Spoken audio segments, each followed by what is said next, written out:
हो ये चाहिए कि रोके हम लोग इसलिए हैं। किस लिए जी? किस लिए खातिर नहीं रोकी हमसे? क्या करने के लिए? क्या करने खातिर रोके हैं? हाँ। तो जितने भी दूर दराज से हमारे दर्शक भाई आए हुए हैं, हाँ। खास करके दादा हमारे तेल लगाए आवत हैं। तेल लगा हाँ, तेल लगा के खड़ी के आवत हैं, ऊपर से पेट खोल के। हाँ, मतलब उसका यानी तेल लगा के मोछा खड़ी के आवत हैं। अच्छा आए हैं। हाँ। तेल का से भरपूर मनोरंजन दिया।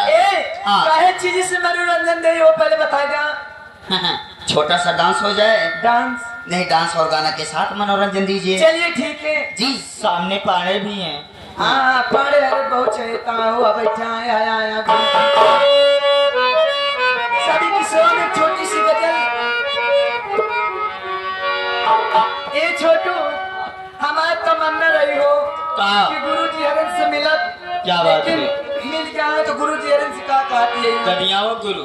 हाँ सब सिखाती है हो। अच्छा अच्छा।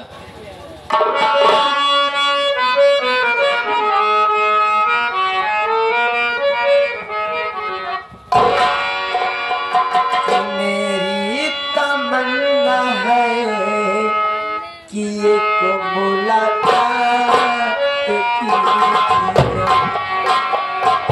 मेरी तमन्ना है एक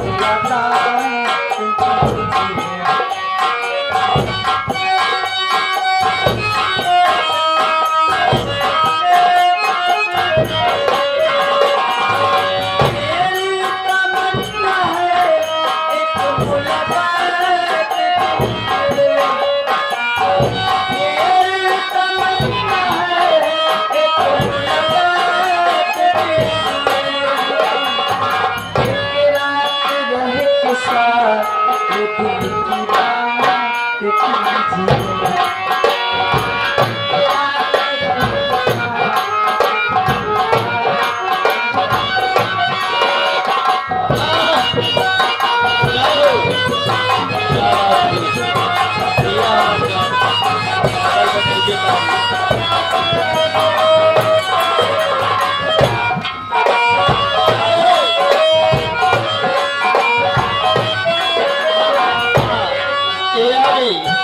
आप हमारे कल्लू पांडे जी जो कि ग्राम सभा सरसी के रहने वाले, अच्छा आपके नयन के सामने बैठे हैं।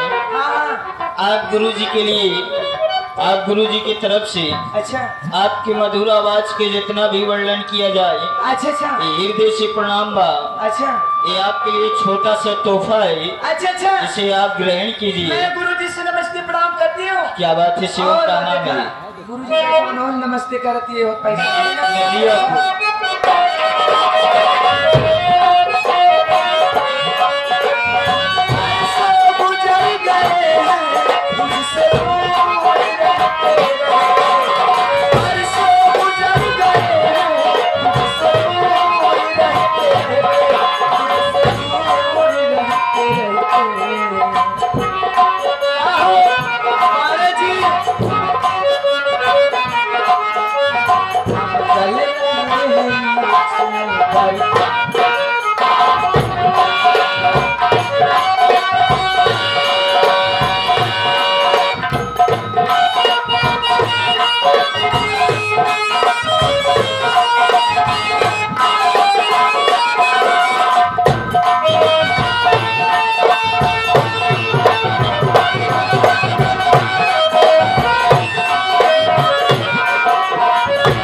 हमारे लिए 100 रुपए आया है। मैं गुरु जी से नमस्ते प्रणाम करती हूँ कि जब तक गंगा जमुना में पानी रहे तब तक गुरु जी की जिंदगानी रहे। मैं तहे तहे दिल से शुक्रिया अदा करती हूँ।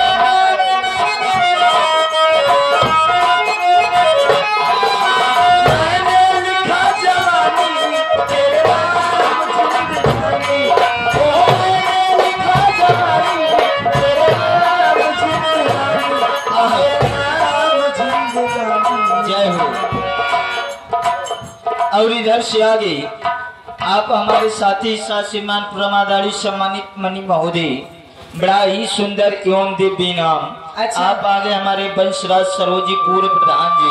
अच्छा अच्छा। वंशराज सरोज जी पूर्व प्रधान जी, जो कि इसी ग्राम सभा के रहने वाले जी। आप प्रधान जी की तरफ से अभी अभी 100 रुपए का पुरस्कार छोटे से बच्चे के न्यौछावर में आया है, और आपकी आवाज के ऊपर अति प्रसन्न होकर 100 रुपए का पुरस्कार प्रधान जी को बार बार नमन है। सेवा में का नाम बा मैडम। इधर से आगे बेनाम बादशाह, न इनका नाम न इनका पता, घर से पैसा चुरा के लेके आवत हैं। 10 रुपया देत हैं इनके फरमाइश या छोड़ा राजा बाबा थामा मोर जवानी। ये नहीं अब करा हो जाए कैसे? गुरुजी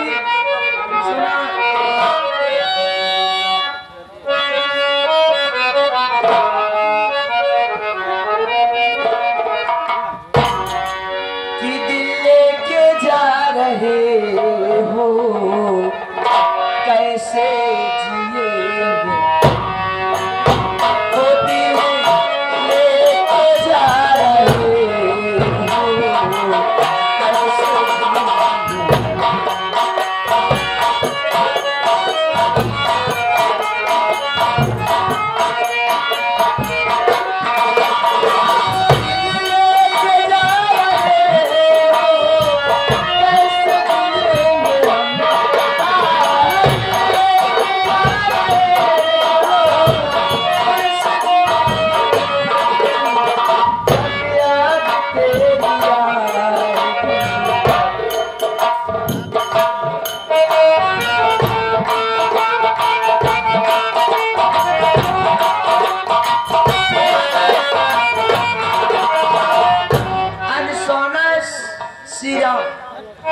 अनसोना श्री राम भाई की तरफ से 11 रुपए मैं नमस्ते प्रणाम करती हूँ। और गुरु जी कहना क्या है? जो मेरे प्यार, जो मेरे प्यार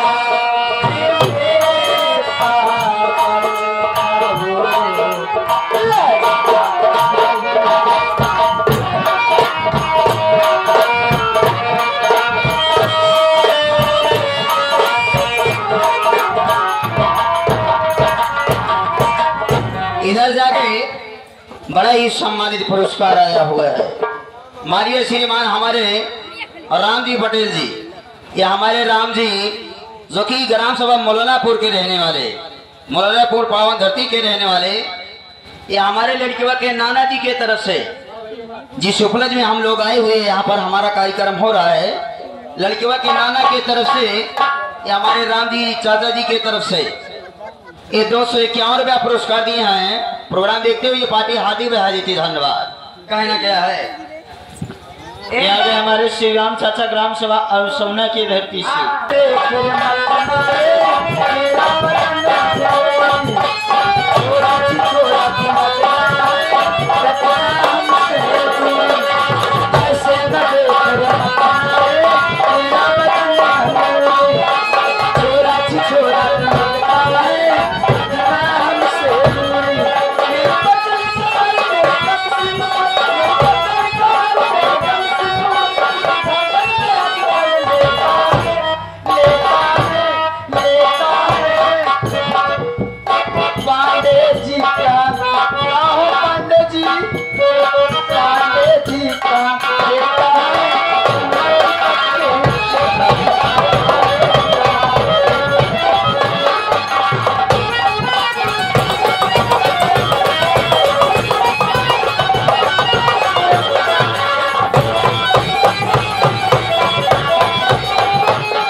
फिर यही आगे छाया हुआ नाम तो हल्का मचाया हुआ ना।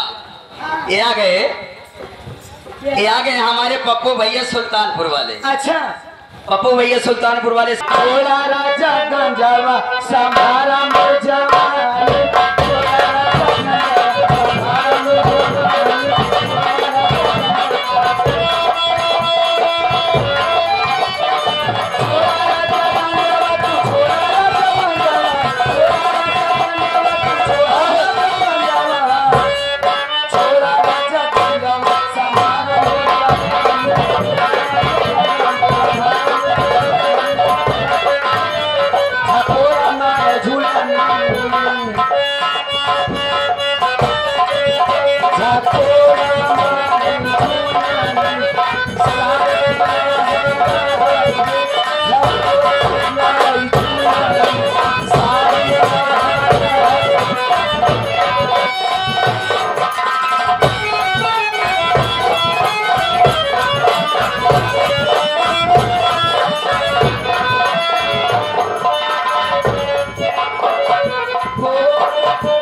झकोरा मारे झूलने के ऊपर अति प्रसन्न होकर झूलने के ऊपर अच्छा क्या अति प्रसन्न होकर क्या ये आगे प्रधानी में ना गोरिया कूद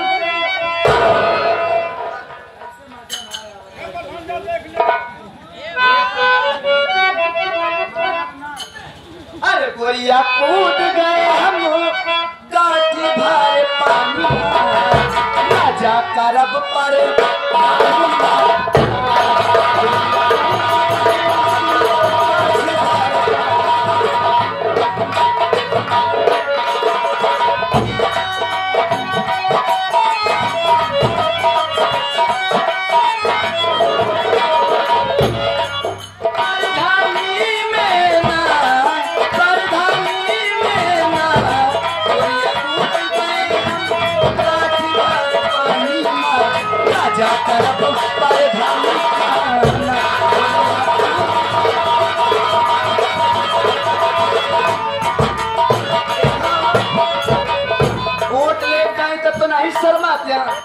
मेहरारू को लगे ना में शर्म लागत है तो है उठिए बस प्रधान जी मजा ना है जब सरकार ओके जब सरकार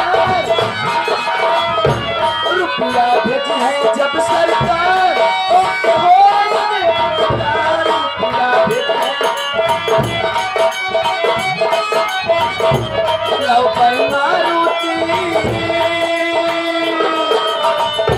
लव पर मारुति हम खड़ी तरफ डाला नीना राजा तरफ पर धाना गोरिया कूद गए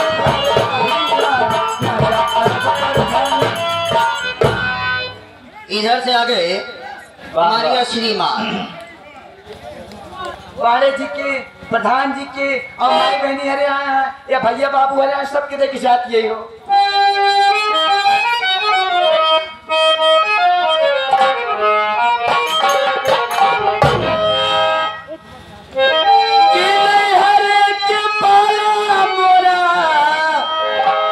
अरे बाला रे जो बनवा मैं कहाँ करूँ मैं कहाँ करूँ ना सतावे मोर बलमुआ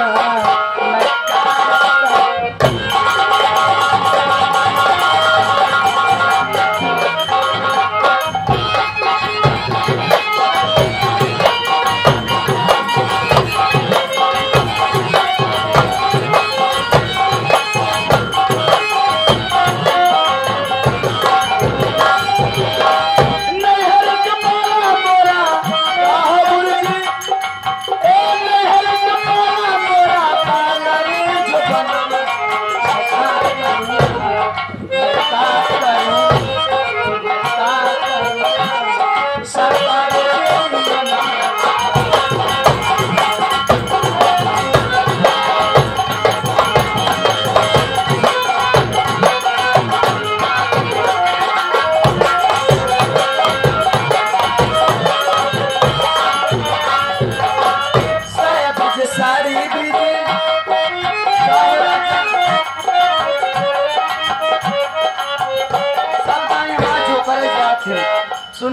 पाड़े जी गुस्सा आया न जाओ हमार जो करे उठ उठ जाते थक पड़त अब तू चलावा राजा हमरे लगे मजा ना आया तब हम कूद जा वहां सारी भेस आया सारी भेस आया